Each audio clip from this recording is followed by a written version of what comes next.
whether or not you believe in a God, you should be able to acknowledge the fact that at least our perceptions of who God is evolve over time.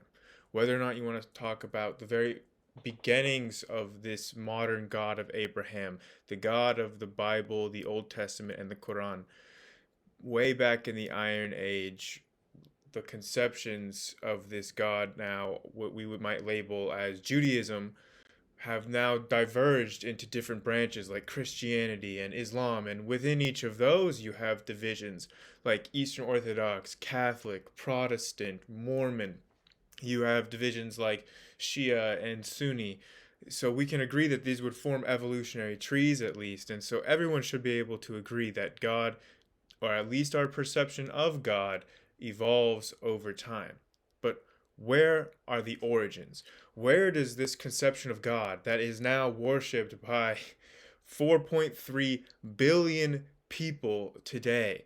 That's over half the population of the entire earth. Where are the very earliest origins of this God that we worship today, the God of Abraham? Well, to answer that question, we have to start by thinking about the origin of gods themselves, the supernatural. And this is something that we can actually get a grasp of even looking before humans come onto the scene, right? We can look at chimpanzees and how they will sometimes recognize natural events like thunderstorms, and they will greet these thunderstorms as if they were a rival chimp. They're sort of anthropomorphizing these natural phenomenon and attributing a kind of supernatural entity to these things. So it's not that far to see that early humans might, look at the sun or the stars or storms or the sea as these kinds of entities. Like the certain forest might have its own entity, a mountain might have its own deity that personifies it.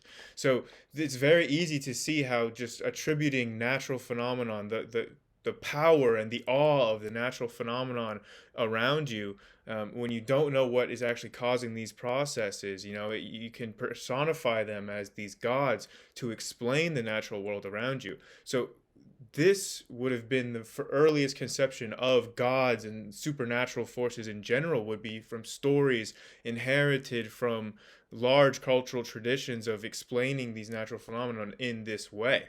But all these early gods would have been highly local, depending on different cultural spheres. I mean, there would be a very localized set of gods and pantheons of gods within a given region. To look back on this, we can look at the very earliest agricultural areas in the Fertile Crescent, and we can see kind of similar strains of religious artifacts being found.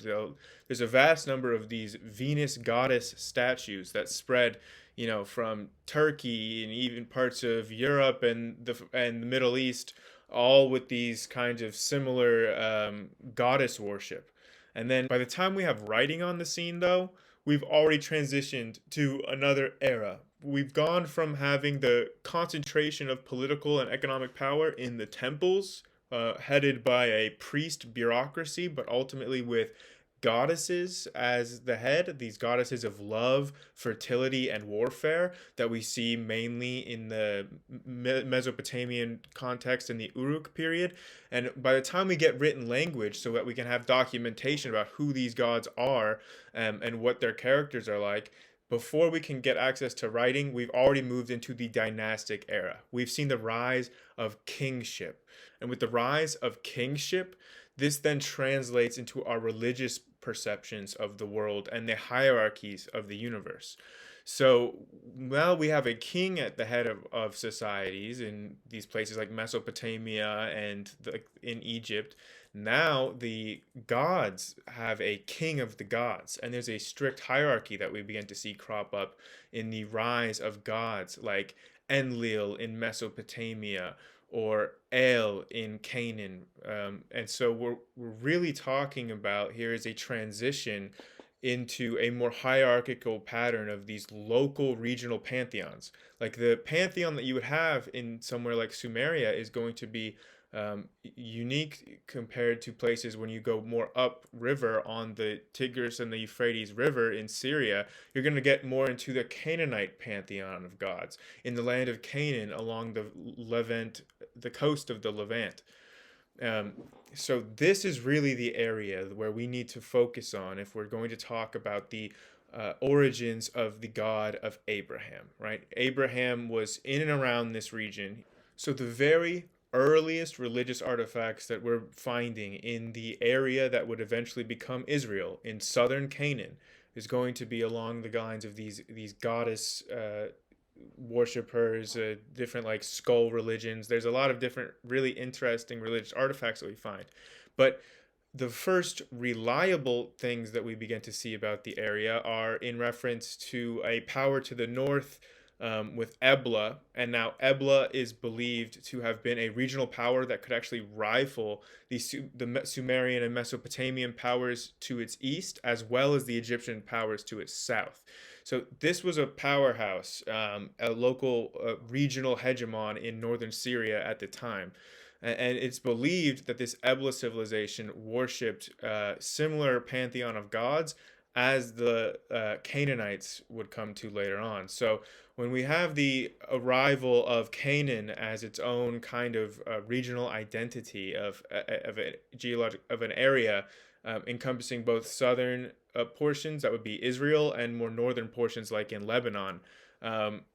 This area is going to come under massive influence both from Mesopotamia to its east, but even more principally by Egypt to its south. So it's actually, there are times where Canaan is going to be like a colony of Egypt. And you're going to get a lot of Semitic speaking peoples moving into the Nile Delta in Egypt, like the Hyksos people that eventually rise to power there in the middle of the Bronze Age, but you're going to have Canaan being under massive Egyptian influence at this time. But they're still going to retain their own local gods and goddesses, their own pantheon. And this is a pantheon of great interest to us because this is the pantheon of which we can finally start to see the very earliest origins of the God of today, the God of the Bible, the God of Abraham, the God of the Quran. We can see all of this cultural background that leads up to the God that we see today back in ancient Canaan, especially with the God of El. And El is seen as the father of all the gods. He's the king of the pantheon of gods, right? Now, interestingly, he's not the most powerful of the gods. So there is a sort of, I don't know, checks and balances, if you will. He has three sons, and the most prominent of these three sons is Baal. You may have heard of him before. He's got a lot of different contexts, but in the Canaanite context, the original context that we see in the archaeology, he is the god of storms, right? He's the most powerful god.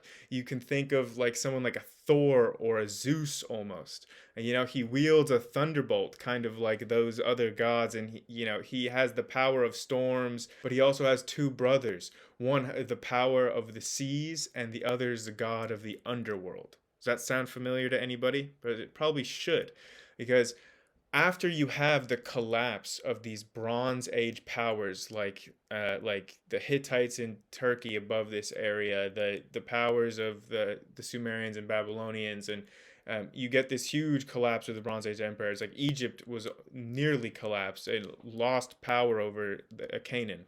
So it was within after the collapse of these powers, you get the rise of these sort of Iron Age civilizations. The most foremost of which in the very very early Iron Age is going to be Phoenicia, which is the towns that were on the coast of Canaan, right? So you're going on the coast of the Levant there, like in modern day Lebanon. These towns were growing rich off of the trade, right? After the Sea Peoples had laid waste to most of those Bronze Age empires on the Mediterranean coast, the Phoenicians then, with their naval technologies, they developed the Phoenician language, the alphabet that we still use today. I mean, they had cultural influence in the Mediterranean to immense degrees. They were setting up colonies, they were trading with Greece, and Greece was so influenced by Phoenicians and the Canaanite religion, that it took this pantheon of the sons of El, and it actually adopted it to the Greeks' own gods. See, back in the Bronze Age, the Greek gods like Zeus did not have the thunderbolt, and he was not the head of the pantheon back in the Bronze Age. That was Poseidon. And then after this contact with the Phoenicians, starts to be depicted with this thunderbolt suddenly, and he becomes the top dog and the strongest. But you also see the development of this three-tiered pantheon of the three strongest being the gods of the sea, the underworld, and of the sky, the storms, like in the Canaanite religion. So they had this immense influence over the areas surrounding it. So just south of these wealthy city-states, you're going to have these nomadic tribes of the Israelites. So the very first mention of Israel in the archaeological record is from the very end of the Bronze Age, from an Egyptian stele. So you can see that it's listed as a people group, not as a city, not as a state, but a nomadic people group of Israel. So from these origins, kind of in the orbit of the influence of these Phoenician and this upper Canaanite regional power, you get this nomadic group of people that's going to adopt the gods of Canaan, and specifically, at least among some of the priesthood, the patriarchs, they're going to adopt El, the head of the pantheon, the father of all the other gods, the creator of everything. So this is the main god that is adopted by these early Israelite nomadic herdsmen and patriarchs. Okay, and so their god, they're calling, like, they know this god by many names, but primarily El, Elohim. So Elohim is originally the plural for gods, right? El is one god. Elohim is many gods. It's plural. But eventually this is going to refer to a title specifically to El. So they're calling him Elohim, the many gods, because he has created all these gods. He's the father, he's the originator of all the many gods. So these early Israelites, they're not rejecting the other gods of Canaan and the other gods of other cultures in the world by saying that they don't exist. They're rejecting them as saying, they're not worthy of worship because El, Elohim, El Shaddai, there are many names for him, but he is the creator of everything. So he is the ultimate, he is the original, the Alpha and Omega. So they're not necessarily monotheistic in terms of they don't believe these gods exist. These gods exist and they have powers in those regional defined areas to those different cultural groups, but the God of these Israelites, the God Elohim, is the one that's worthy of worship because he's the greatest of the gods. So this is the original context where we can actually start to see anything that resembles the God of today cropping up. But who was this God El? I mean, we don't have many stories, and some of the ones that we do are from some of the very northernmost cities in the Phoenician, northern Canaanite kind of influence sphere. So they could be quite different from the more southern Canaan nomadic Israelite traditions. But we see actually one of the stories. El gets so drunk in a feast with all of his relatives and sons and daughters and the other gods, and he actually gets so drunk that he like ends up passing out. It's kind of like a strange, almost embarrassing tale. So it's hard to say how much these traditions like shifted and changed. I mean, in a lot of the traditions, talking about where El lived was different. In some, he lived above the sky, up in heaven. In others, he lived way out deep in the desert, in like an oasis garden of paradise. At some, he lives at the very heads of the twin sources of the two rivers. And in some, he lives in a tent, actually, that like it travels around, kind of like a massive tent of a god, kind of. But it lends itself to this kind of nomadic tradition of some of these groups that worship these Canaanite gods.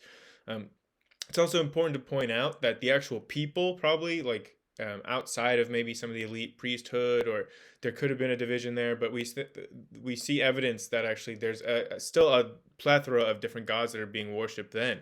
And while you might recognize El as the most powerful deity, sometimes a circumstance or a situation might come up where you might worship a god of the sea for good passage for a trip, or worship the goddess of love for relationship advice, or there are different circumstances that might lend you to go worship different gods. And we see that specifically when you get to the time, so when the Israelites actually conquer Jerusalem and they take this city as like a capital for their own realm, and you kind of see a split and a division where the north is still kind of like a confederation of nomadic tribes, and the south is starting to be more of a centralized kingship based on Jerusalem. You actually began to see sort of a split, and some of the northern tribes began to lean more into Baal worship. And you kind of see almost like a counter reaction in the south, condemning the worship of these other gods as and sort of you see a push from the priesthood and like the Deuteronomists in the Bible of sort of really emphasizing that El is above the other gods. And um, it also mentioned in just where this god is rumored to have lived. Many of the traditions have God living at a holy mountain, or at least you could visit this God at this holy mountain. And it's a different, like, it's nowhere it has pinpoint this mountain exactly. For some of the northern tribes and like the Sumerians, it's a different mountain than for some of the southern tribes, and like who consider the mountain maybe in the Sinai or Zion or these other places. But even in the tradition of Moses, right, he visits God, he meets God as the burning bush on the holy mountain. So we can kind of see a transition happening as these two kingdoms in the north and the south begin to sort of differentiate along their spheres. And we can kind of see a transition from the worship of El, this head of the Canaanite pantheon, to the god that's referred to as Yahweh. So the way that the name is written in Hebrew is interesting in itself, because it's four letters, a tetragrammaton, and whenever it's being read aloud, actually, this word is not typically pronounced. It's typically substituted with another word like my Lord God, the Most High, all these different things. But it sort of looks kind of like it might be pronounced Yahweh or some different like Yah, or all of these different pronunciations, but it's typically not pronounced when being read aloud. But when I say Yahweh, that's what I'm referring to. And this God was actually, it's first kind of introduced in the Exodus in the story of Moses, because Moses asks God when he meets him, he asks, "What is your name?" And this God responds, "I am who I am." Which, when you say it back, he is who he is. When you're referring to him, that's where you get this this four-letter he is who he is abbreviation, Yahweh. So this God actually, we see a distinct transition from calling this God the head God in this Israel and Jerusalem kingdom of Judah region from Elohim, El Shaddai, etc., and then to Yahweh. So we see this transition. This is actually called Yahwism at this point. In the Iron Age, when you start to get this more fanatical devotion to just one God, this drive is called Yahwism. And we can actually see this sort of depicted in some of the writings of the Moabites, which are a different tribe in the region, and they describe, the kings of some of this northern Israel kingdom as worshippers of Yahweh, and so we can see the transition from the more Canaanite God to Yahweh. Now, I wouldn't pretend to be an expert in either biblical studies or in archaeology, and especially when the experts disagree about, like in this example, where Yahweh came from originally, whether or not this was a more southerly worship storm god in the Sinai or in the Arabian Peninsula, some might say. Others say that it's actually part of the Canaanite uh, pantheon. It's just a minor god, and it's like the son of one of the sons of El, because he had like 70 or 80 sons. So there's a bit of a discretion in the expert opinion. So I'm not going to sit here and act like I have the authority to pick between expert opinions. So I don't know exactly how this origin of Yahweh came about and how this transition from El to Yahweh happened. But we can see, somewhere in the period of like the 800s BC, a shift from El to Yahweh, and a transition to the practice of Yahwism. So actually, interestingly, El, for example, had a wife, Asherah.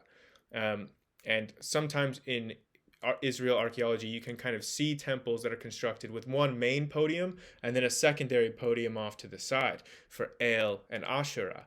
And Asherah is also mentioned in the Bible. It's referred to as God of his Asherah, Yahweh's Asherah.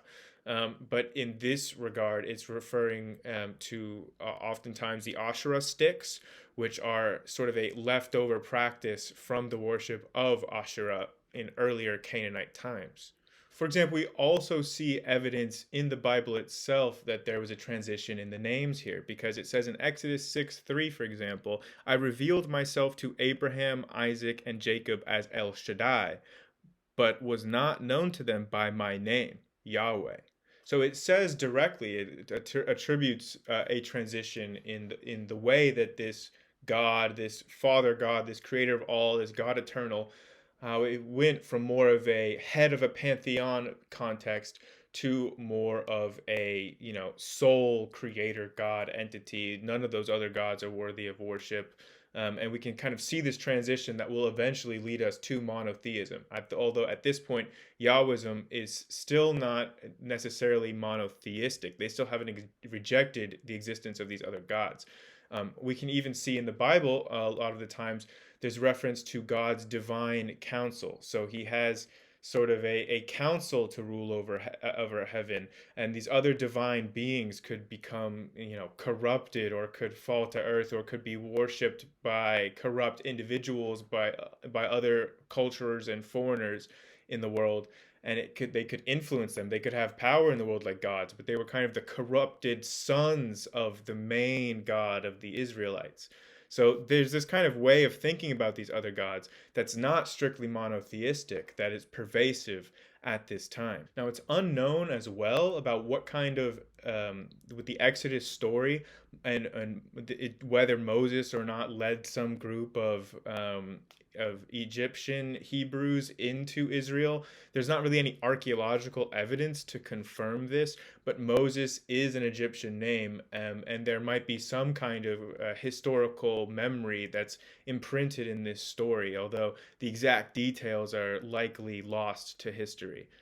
So the next big change that happens in the landscape of Yahwism in southern Canaanite, now these two kingdoms of Israel and northern tribal confederacy and this southern kingdom of Judah, is that northern tribes are actually going to be conquered by the invading force of Assyrians. And the Assyrian Empire at this point is the most powerful regional hegemon in Mesopotamia and the Middle East. And it's nigh unstoppable. It comes in, and when it takes over Israel, it disperses the people. These are the 10 lost tribes of Israel that are lost to history from this point. I mean, they physically took these tribes, these people, and relocated them to other parts of the empire. They were gone.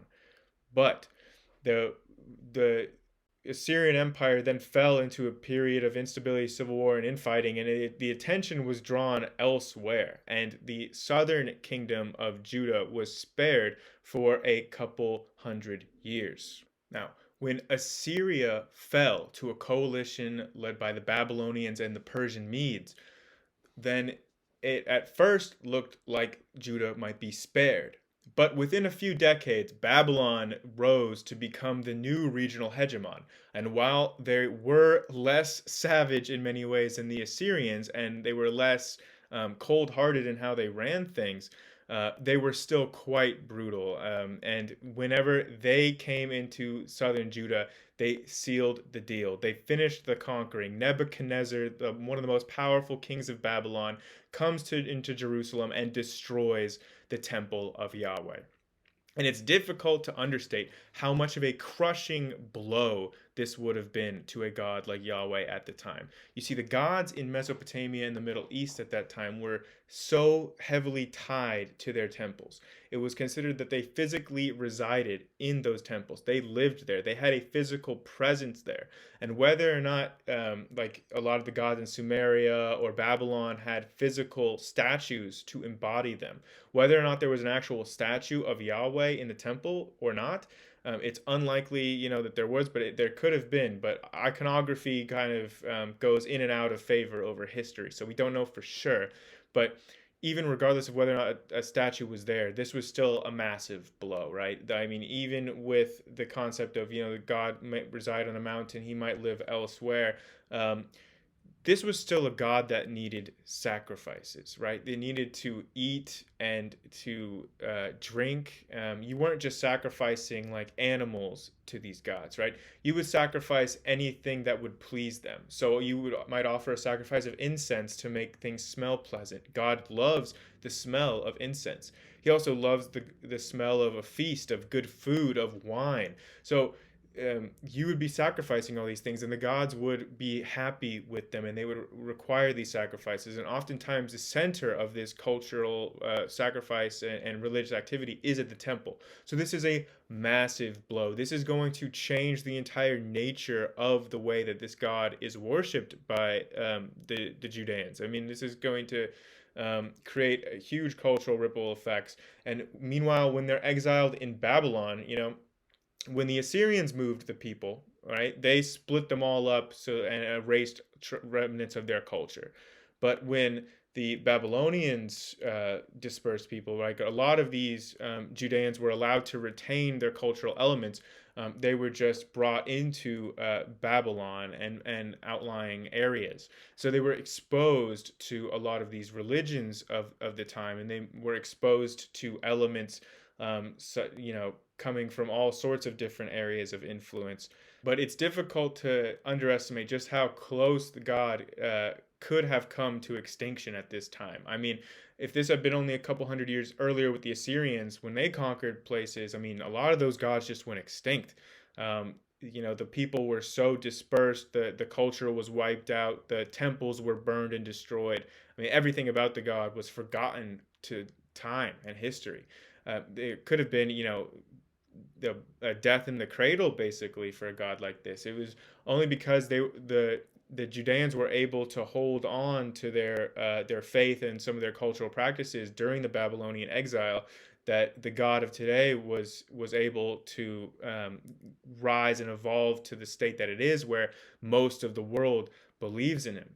And returning from the Babylonian exile is going to be returning in a different state of practice. This is Second Temple Judaism, right? The temple, after Cyrus takes over and the Persian Empire takes over from Babylon, Cyrus is going to let the Jews return to Jerusalem, and they're going to build a second temple. And this Second Temple period is a different in many ways culturally and religiously from the preceding period, right? You have a much more strict emphasis on monotheism at the time, but you're getting an influence from some of the more Eastern practices, like Zoroastrianism, where you have a sort of a dualistic conception of the world and a battle of light and darkness. And you're going to have elements like the apocalyptic setting, the coming Armageddon start to kick in, and you're going to have all these prophets creeping up, and these Armageddon visions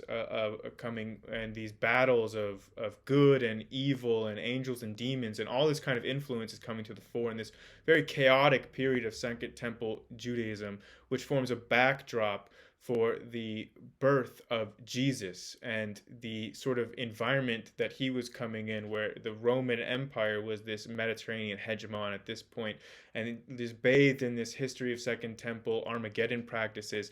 It's going to fuel this entire rise of Christianity, and you have this huge branch off from the Judean religion, which was sort of cultural and ethnically confined to the Jews and the Hebrews, to a spread out throughout the Mediterranean world of these Christian traditions. And then in the 630s, of course, you're going to get the birth of another prophet, Muhammad, who's going to make another completely huge branch as the Persian, the Sassanid dynasty topples, and you have this spread of this immense area of Islam and the the worship of Allah. Now, think Allah, El, Elah, sometimes as he's referred to. I mean, this is kind of all tracing back to these very earliest roots from all of the different branches of all these religions worshipped by 4.3 billion people today. And they could all trace back to this syncretization of all of these different Mesopotamian, Egyptian, and Canaanite influences, all of these different influences combining back into the very earliest days in the mid Bronze Age with these Canaanite pantheons. It's just fascinating to try to trace back this cultural heritage from this God that now has such a huge influence in the world today.